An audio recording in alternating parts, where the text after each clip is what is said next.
धनुली की आखिरी चिट्ठी। कुमाऊं के एक छोटे से गांव खतियाड़ी में एक महिला रहती थी, धनुली। चेहरे पर झुर्रियां, लेकिन दिल में पहाड़ जैसा साहस। पति समय से पहले चल बसे थे। घर में 2 छोटे बच्चे और बूढ़ी सास थी। पूरे घर का बोझ उसी के कंधों पर था। हर रोज धनुली सुबह 4 बजे उठती, ठंड से जमते हाथों से लकड़ी बीनती, फिर घास काटने जंगल जाती।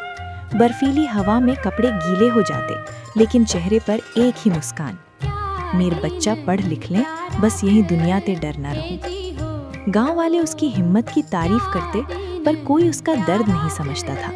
रात को सिर दर्द, बदन दर्द, कंधों पर गठरी के निशान, सब वो चुपचाप सहती। कभी बच्चे स्कूल जाना चाहते और फीस नहीं होती, मासी अपनी पितृभूमि का छोटा सा खेत बेचने को भी तैयार हो गई।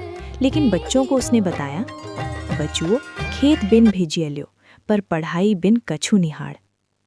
उसके बच्चों को पता ही नहीं था कि उनकी कॉपियाँ, जूते, किताबें खरीदने से पहले मासी कई कई दिन बिना दूध, बिना सब्जी के खाना खा लेती थी।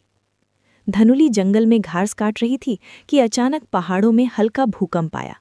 ढलान वाली चट्टान से फिसलकर वो नीचे जा गिरे।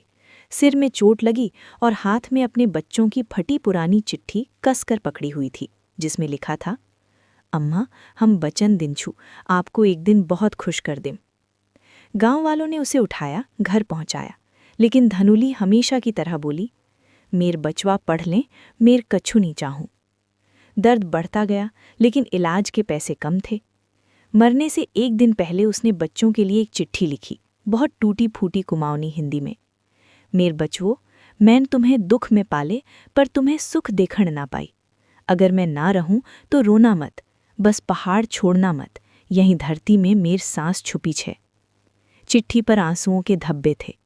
अगली सुबह धनुली ने दुनिया को अलविदा कह दिया। घर की दीवारें भी उस दिन पहाड़ी हवा की तरह कराह उठी थीं। बरसों बाद उसके बेटे ने पढ़ाई पूरी की और सरकारी नौकरी पाई। घर लौटकर उसने माँ की चिट्ठी पकड़ी और पहाड़ की हवा में कहा, अम्मा, आज भी तुम स्यारी हो। मेर हर सफलता, मेर हर सांस तुम्हार त्याग से छे। धनुली तो चली गई थी, लेकिन उसका साहस, उसका प्यार और उसका त्याग आज भी पहाड़ों की हवा में गूंजता है।